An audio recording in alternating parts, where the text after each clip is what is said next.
Salut, c'est Constantin de Super Séducteur de Recruteur. J'ai siégé à de nombreux panels d'entrevue où un candidat a bien interviewé mais a été battu de justesse par une autre personne. Dans ces situations, je me dis toujours, je pourrais avoir un poste vacant pour eux plus tard.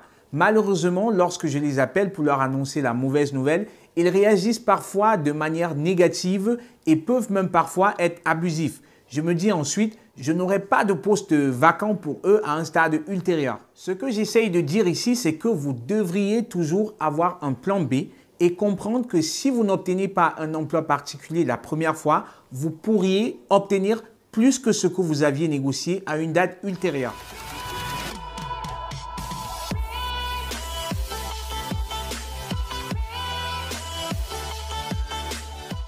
J'ai récemment eu un cas où une personne avait suivi ma formation Super Séducteur de Recruteur et suivi mes conseils à la lettre.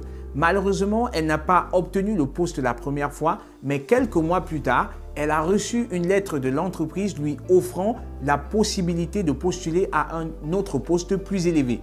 Oui, vous l'avez bien deviné. Cette personne a obtenu ce poste à la place et vous comprenez que si vous n'obtenez pas le poste, n'abandonnez pas. Si vous êtes contacté par téléphone avec la mauvaise nouvelle, vous serez certainement déçu mais pas découragé. Dites-leur, aussi dur que cela puisse être, que vous avez vraiment apprécié l'entretien et si d'autres opportunités se présentent au sein de l'entreprise à l'avenir, qu'elles pensent à vous et vous le fassent savoir. Dites-leur également que vous aimeriez toujours vraiment travailler pour eux. Vous vous dites peut-être pourquoi voudrais-je travailler pour eux après qu'ils ne voulaient pas de moi la première fois.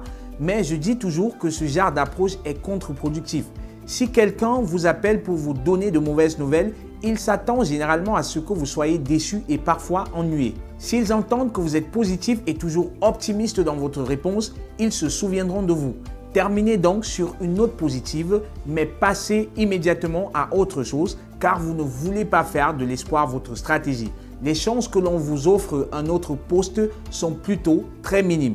Donc, gardez l'esprit positif, soyez poli avec le recruteur malgré les mauvaises nouvelles et continuez d'avancer dans votre démarche de recherche d'emploi.